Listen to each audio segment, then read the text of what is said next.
Welcome to the Human Capital Innovations Podcast, your go-to source for personal, professional, and organizational growth and development. We hope you tune in often for all things people management, organizational development and change, organizational leadership, and social impact related. Maximize your personal and organizational potential with Human Capital Innovations Podcast.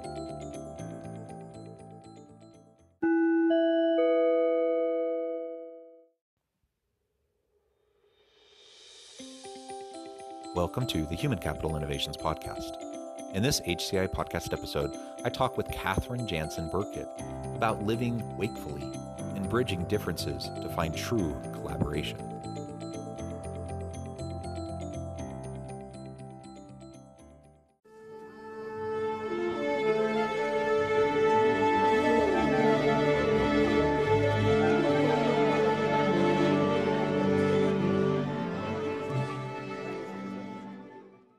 Katherine Jansen Burkett, welcome to the Human Capital Innovations Podcast. Thank you.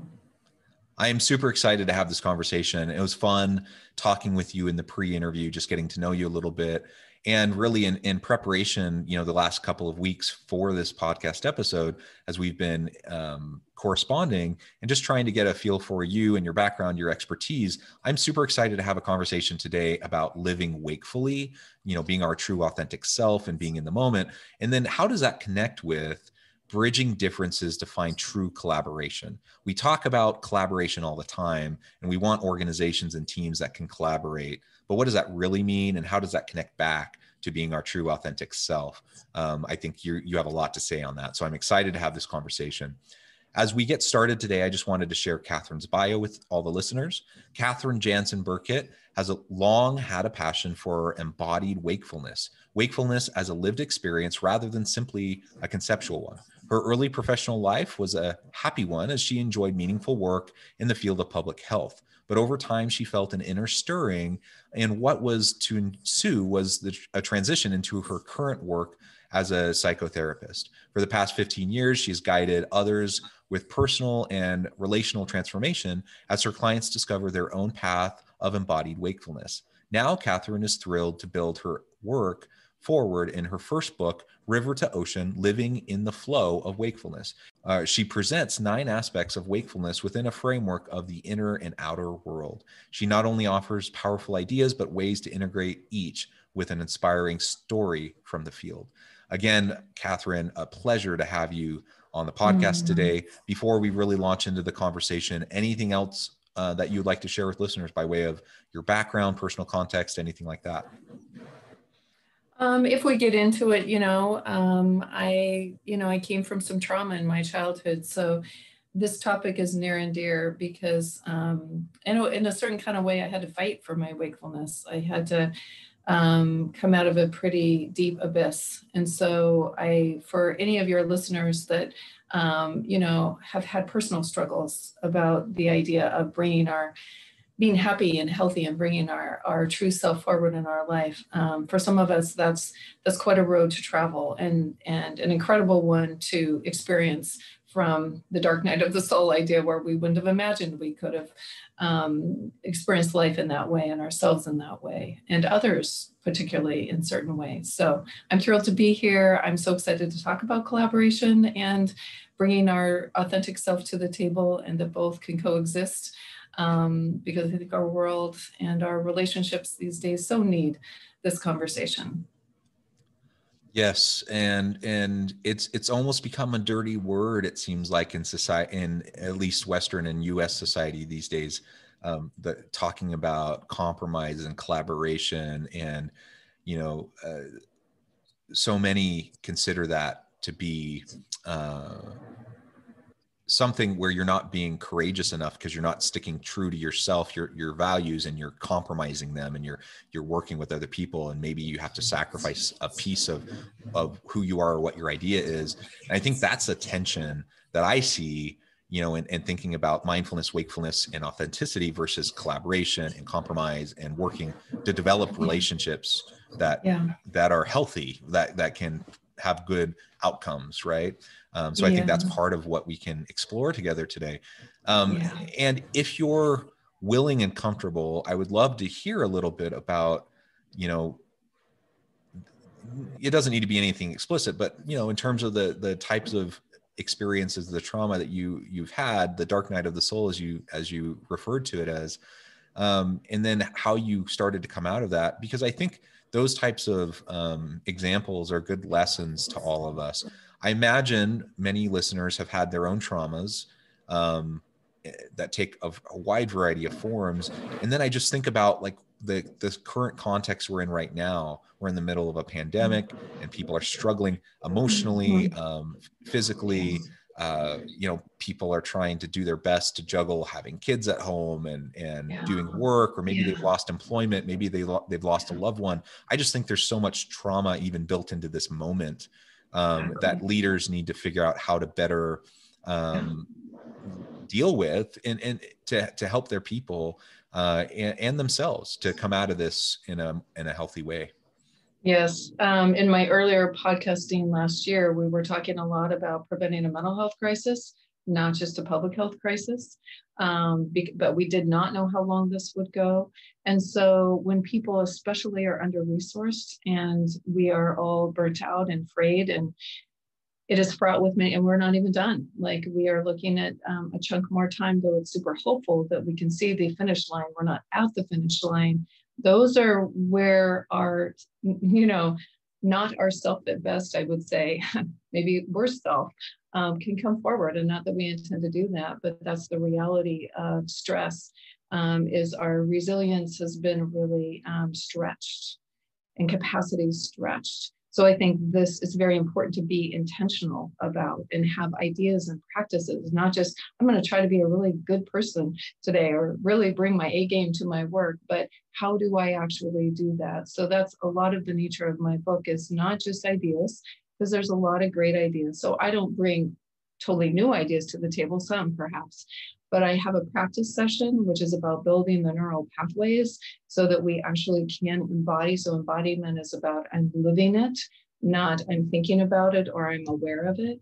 And then I do throw in inspirational stories from the field so that, you know, this is real. People are really doing this. And some of my story is in it, but it's not a memoir. So lots of other people's stories, clients, some of my kids, friends. So with obviously permission. So I'll just, tell a piece. You know, my parents divorced in a kind of traumatic way for me.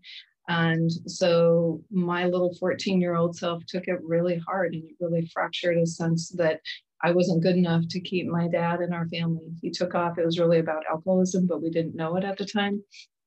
And so what was trauma turned into food addiction and, like gaining 80 pounds in about 3 months. I was unrecognizable to my high school friends. I quit high school. Like, it was on all levels that it was very dark for me. I attempted suicide. So I really had to heal from that sense of my worth, my body. I had to figure out, okay, I'm not going to finish high school. I got a GED. What's next? I actually moved to San Francisco from a small town in Oregon. So again, it was really climbing out. And that's why my book is about the inner world before the outer world, because I strongly believe that's where true change starts and stays. And we bring those changes and transformations and healings to our outer world. So I don't even think of my work as separate from any other part of my outer world life. My authentic self, I want to be expressed in all those places. So that's a trauma piece and kind of an idea about the book, and maybe part of the conversation we're having. But if you want me to, I can respond to that. How do we match authentic self with our ideas in this culture about collaboration, which does tend to seem like compromise? So I'm losing a part of myself, so they don't fit together very well. I guess the key word I would use is ego. So to me, our awakened self is different than an ego self, where I feel separate from others, and I always am kind of tracking, am I better or less than? It's competitive. Ego state kind of comes from a place of scarcity. So my book proposes that our awakened state is intrinsically worthy, interconnected, that I'm part of something bigger, but I don't get into a lot of spiritual language there, whatever that looks like for people. So, and it's relaxed. I don't have to perform in my life. I don't have to prove anything. So I'm in this state of kind of connection, relaxation. So that's and present in the moment. So that's kind of how I define an awakened self. So to me, when I think about collaborating, and I never use the word compromise because it does have this reputation of loss. Part of collaboration is I'm not coming in with my ego. Egos are about power. Egos are about position. And if we're actually going to collaborate, we do need to be willing to look at alternatives and options, and have a kind of a guiding principle that going together in a win-win possibility is better than if I get my way.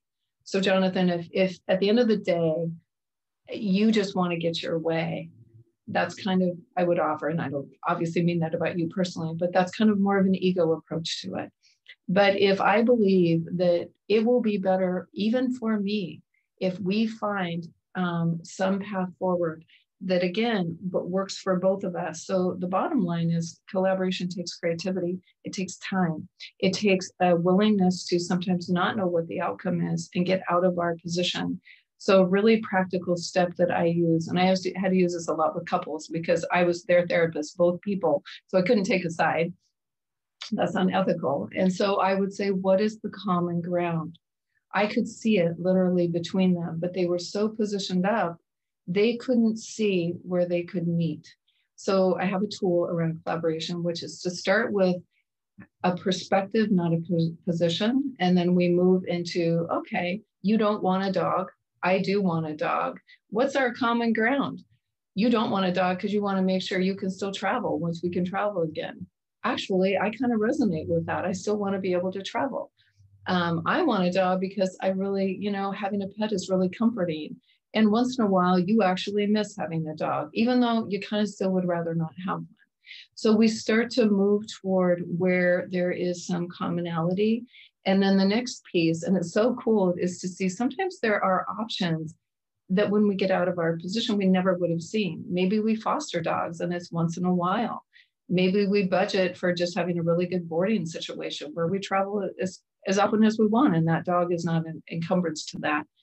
So it's about finding common ground. It's about exploring options, and it's about bringing our awakened self actually to the table that allows us to collaborate rather than be in an ego positioning kind of, place. So I know that was a lot.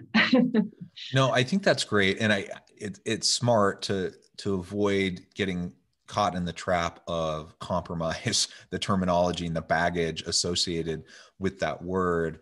And it's so unfortunate. I mean, the reality is, yes, we all are going about compromises, some big, some small, constantly, right? In all of our relationships.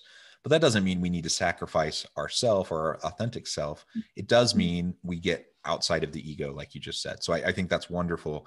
Now I'm putting on the hat of an organizational leader right now, and I'm thinking both as myself, my trying to bring my own authentic self to my own leadership approach and style, but also trying to create the same opportunity for my people, the people that report to me, and wanting to have collaborative teams, innovative teams. We know that happens when people feel safe, when they feel like they can be their full authentic self, and then bring that and have it honored in the workplace and as they work together in teams.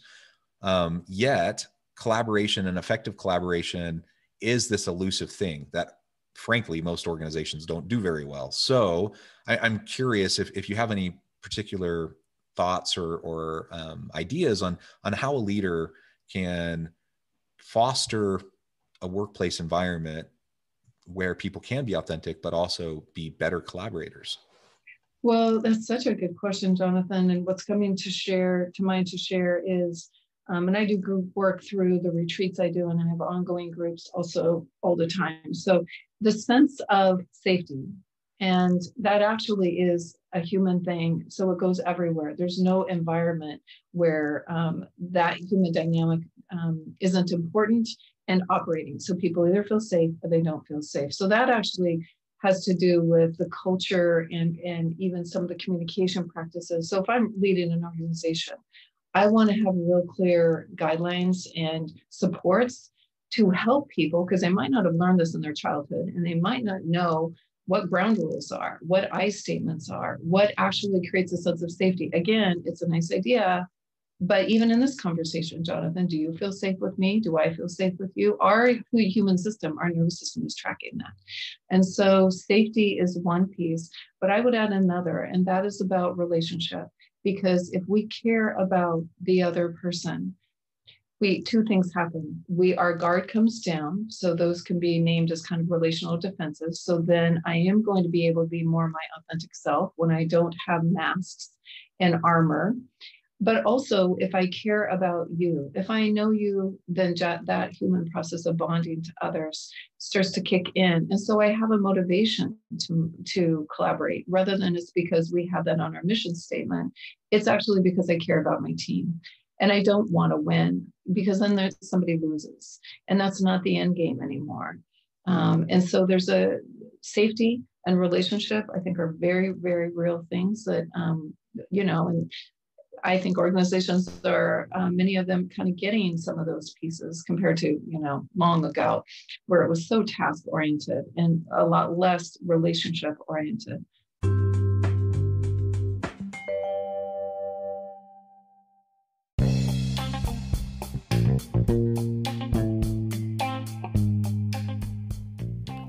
I'm excited to announce the publication of my new book from HCI Press, The Alchemy of Truly Remarkable Leadership: Ordinary, Everyday Actions That Produce Extraordinary Results. Consider how the nature of work has shifted over the past 50 years. With increased globalization, rapid technological advancement, and the shift in economic composition, the average job of today looks very different than the average job of 50 years ago. What will the jobs and organizations of tomorrow look like? Moreover, what does this all mean for organizational leaders? What are the core competencies and capabilities of organizations and their leadership that are prepared for continued disruption and geopolitical and socioeconomic shifts? Regardless of what the future holds, increasingly, leaders need to be socially minded, data-driven, decisive, champions of talent, and disruptors of the traditional notions of leadership, teams, organizations, and work. The Alchemy of Truly Remarkable Leadership will help you to explore your own leadership competencies and capabilities and consider ways to apply and implement them into your workplace and personal life.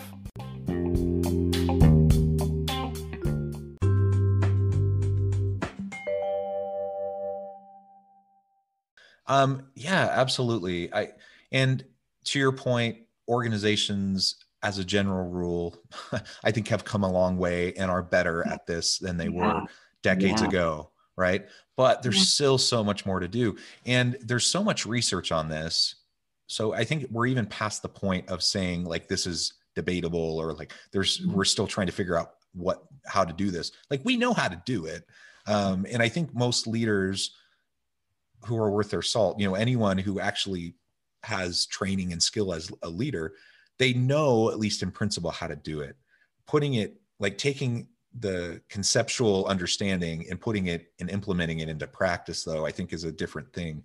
And the best well-meaning people still really struggle with how to do this on a regular basis. And I'm wondering if you have any thoughts on why that is, and how we can disrupt kind of we put up our own barriers Exactly. that halt our ability to do it, even if we know what we need to be doing.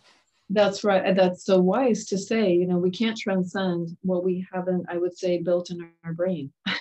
And I think at the end of the day, a lot of this is neurological. And so, yes, you can create the environment for me, but and going back to actually trauma, going back to a culture that is very ego-based and ego-driven, Western culture, it is very hard for me to actually embody this and do this and work through those defenses. That actually, we don't want to demonize defenses, because they are there for a reason. And especially for those of us that had trauma, they were our protectors. The thing is, if you don't do some deeper work in your life, and you can go to a therapist, which is really best, because then you have a person helping you see your blind spot. You can read books, you can do retreats, but if you don't make it personal, then you may not know where you're still caught in some of that trauma and some of the coping strategies from trauma, which are to build defenses and armor. And so as those actually begin to heal, then even though we have to kind of work with them over our lifetime, at least I know they're there, I know what they look like, I know how they operate. Then in my work environment, I have much more of a chance of, like you say, integrating those ideals as a leader or as a team member or as an employee. So not that everybody that one hires needs a psych eval, or you need to make sure they've done 10 counseling sessions.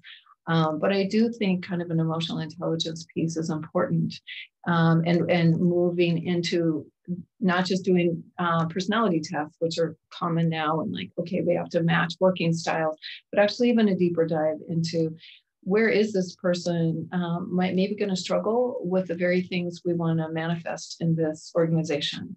And this stuff takes time and investment. And sometimes that's the reality, even as a parent. Like if you don't want to be, old school with your kids, I didn't want to spank, I didn't want to yell at my kids, right? But it took more time to actually get in there and figure some stuff out. It takes more time for couples to be collaborative. Why don't we just have one person acquiescing? It saves time, there's a consequence to that. So I guess it's an investment in time might be part of the answer too, of why do people or organizations, even if they know better, have a hard time choosing into this. So there's kind of at the collective level and maybe also a piece at the individual level. Does that make sense? Yeah, it does. And it really resonates with me, what you were just describing. And certainly we have the defensive pieces that sometimes we're not even aware of that are dictating so much of what we do. But then we also have just the daily grind. Like I think of most leaders that find themselves in positions of authority, they carry a great burden. They have a weight on their shoulders, and I believe that most leaders are trying to do the best they know how, that they want to do right by their people. Not always, but I think most are trying. But they have a lot on their plate, and they're trying to put out fires, and they're trying to help the organization stay afloat and meet the needs of their people.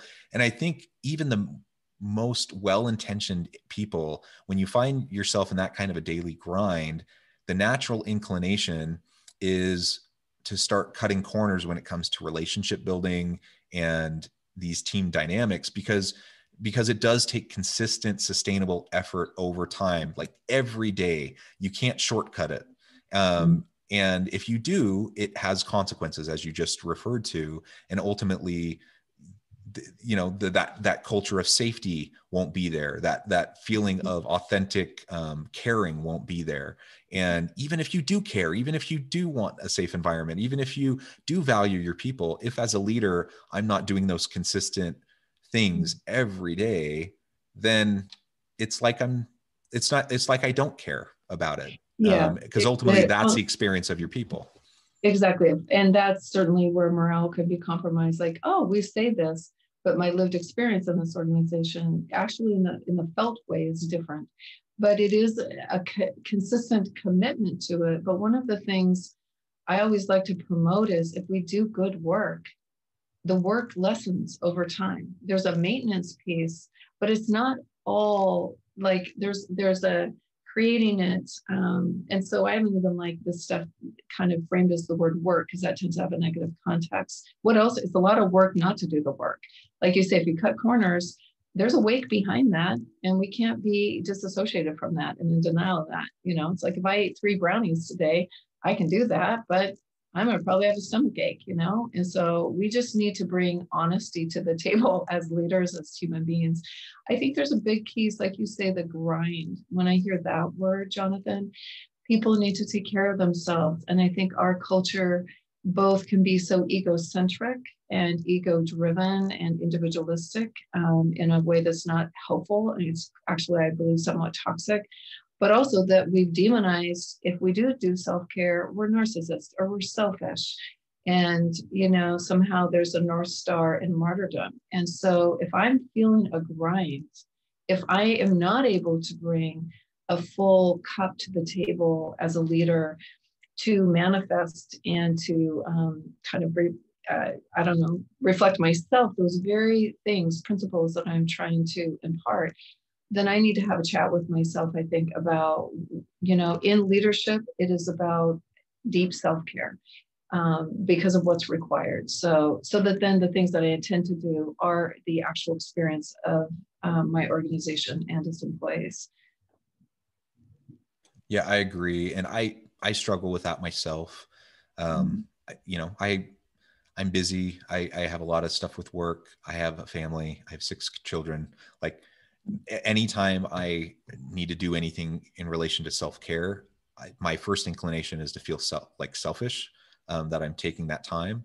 And I know that that's silly. Like I know in my head that I need to do it, but then I also feel like anything that I put into my own care means I'm taking away from my wife or my kids. And so there's this tension, and I know I'm not the only one that feels that. I think a lot of people do, and you just have to work through it and learn, that it's like putting the mask on first when you're in an airplane, putting on the oxygen mask. You won't be in a place to help those you love unless you take care of yourself first. Well, exactly. And I'm really visual. So I always think of like, you got to fill your bucket, because the consequence of not doing it. So let's look at the shadow of that. And this could be an organization, this could be in a family dynamic. It shows up everywhere.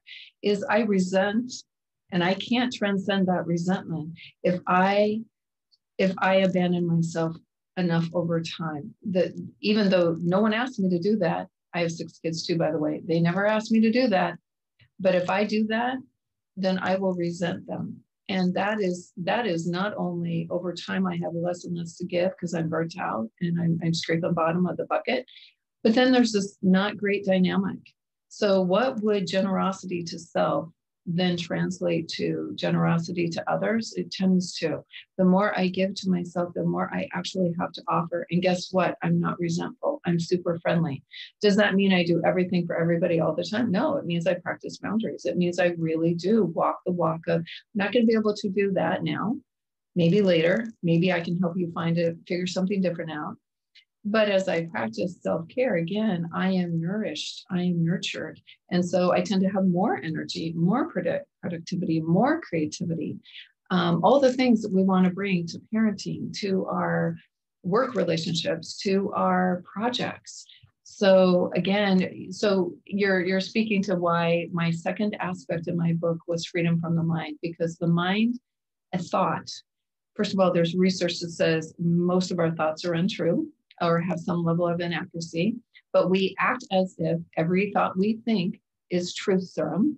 And so in that chapter, so the first aspect is about befriending self, befriending me. So it's having this idea of having a relationship to oneself that is not shameful, and it includes intrinsic worth and self-love, that kind of thing, and trauma work. But the very next thing we have to do is deal with the mind. And this brain that's going to tell us, oh, I'm Jonathan. I really wanted to take a nap today, or I really wanted to see a friend this weekend, but the kids have all this soccer stuff, or all these different things are going on. That's selfish.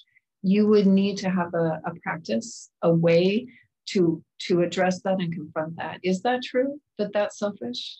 And so challenging our thoughts, because thoughts become stories and stories become choices of behavior. Because I believe that. And then if I have a way to challenge that thought, it's like, oh, actually, that's not true. It becomes more selfish not to take care of myself, because you know what? I'll resent people.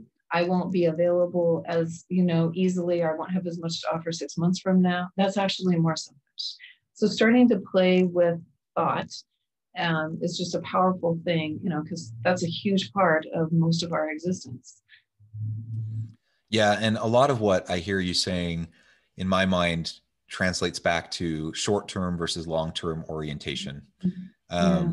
And if whether it's in my personal life or as a leader in an organization, to your point earlier, cutting corners in the short term saves you time and effort. In the long run, it causes way more problems and it creates way more work for you. And like 90% of the fires that you spend each day you spend the majority of your time putting out fires every day. 90% of those are of your own making because you were cutting corners before and you created all this extra work down the line. And so, and the same thing in your personal life, like short-term orientation almost always ends up leading to longer-term challenges and issues. But if you can shift and have a long-term orientation, whether it's in my personal life, whether it's with my people at work, trying to foster a safe environment and collaborations, and not short-circuiting things by cutting corners in the short run, in the long run, you have a more sustainable approach, and you have a way that will actually benefit everybody much better. But it takes the consistency. It takes that recognition, and we need to short circuit when our brain starts to push us towards those shortcuts or push us towards those short-term types of sacrifices that actually aren't, they're not helpful.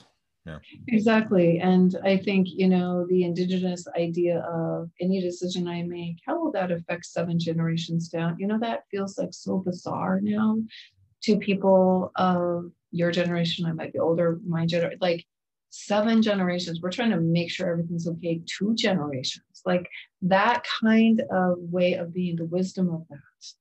Just like, living from more of a sense of the collective. My goodness, do we understand now we are on one planet?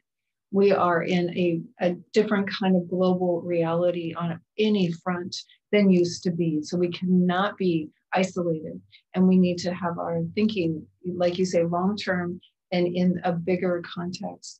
But that idea, that old-fashioned idea of delaying gratification is like, if we can, I'm in a 30-year marriage. My parents divorced. I can't believe I'm in a 30-year marriage. I never would have, I didn't believe it could even, and happily, not perfectly, and not without, some pretty difficult kind of dark nights of the soul a few times along the way. What are we doing? And how do we bring a more conscious relationship forward? But if we can, to take that long view, we can relax, we can take a breath. It doesn't mean we're inactive. It's not about sitting around eating bonbons. But for our nervous system, that is so different to go, we have some time. And some things need time, and we've forgotten. Now they even have, I'm not single, but they have speed dating. It's like, oh, right. In 30 seconds, you're going to decide, or 2 dates, you're going to decide. Guess what? Falling in love for some of us took a little bit. But that's not what the fairy tale tells us, right? And so I think this whole pace and speed, I love the point you make around that. And I love that perspective. We're about ready to finish, but I can't help to digress just a little bit based on the speed dating comment. I am so glad that I did not grow up in the generation that used Tinder. And like the swipe left, swipe right, kind of immediacy of that kind of stuff seems so, it's beyond my comprehension. So I'm glad that I did. I'm so happy. Yes. Yes. And it's nice to have that message of long-term on. Again, I think we've done a great job in this interview too. So many of these things for me are not contextualized to this part of life or that part of life. There is a deep, that's why it's wakefulness throughout all of those environments and all of those kinds of relationships. And so anyway, I'm really glad that you were able to do that, and we didn't just have to stick on with a work environment. And so I hope your listeners are able to capture some of those consistent themes, however they apply it in their life. Excellent. Well, thank you so much. It's been a real pleasure talking with you today. Before we close, I do want to give you a chance to give the last word, to share with listeners how they can get connected with you and find out more about your book and what you're up to, and just anything you want to say as we wrap up. Oh, well, thank you.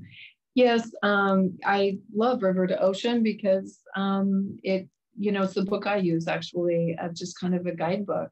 There's different parts of life I represent. I even have a chapter on embracing death and dying. I have one on relationship to nature, cherishing the body. So where if this kind of thing we're speaking of resonates for people, I'd encourage them to get the book. It's an Audible as well now.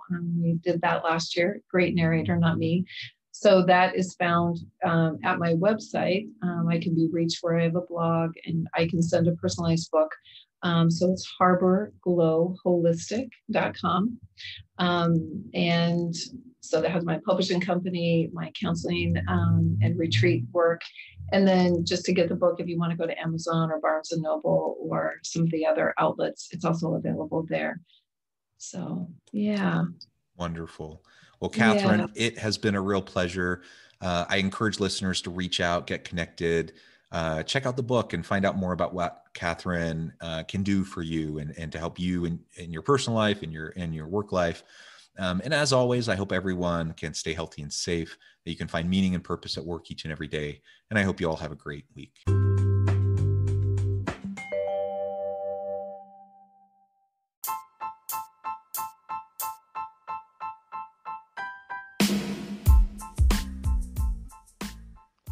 We are excited about the launch of HCI's new magazine, Human Capital Leadership.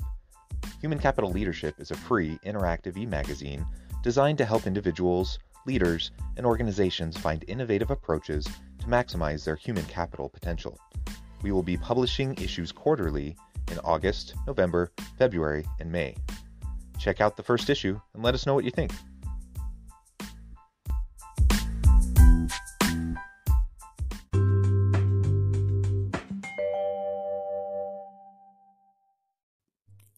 Thanks again for joining us for this episode of the Human Capital Innovations Podcast. I hope you stay healthy and safe and that you have a great week.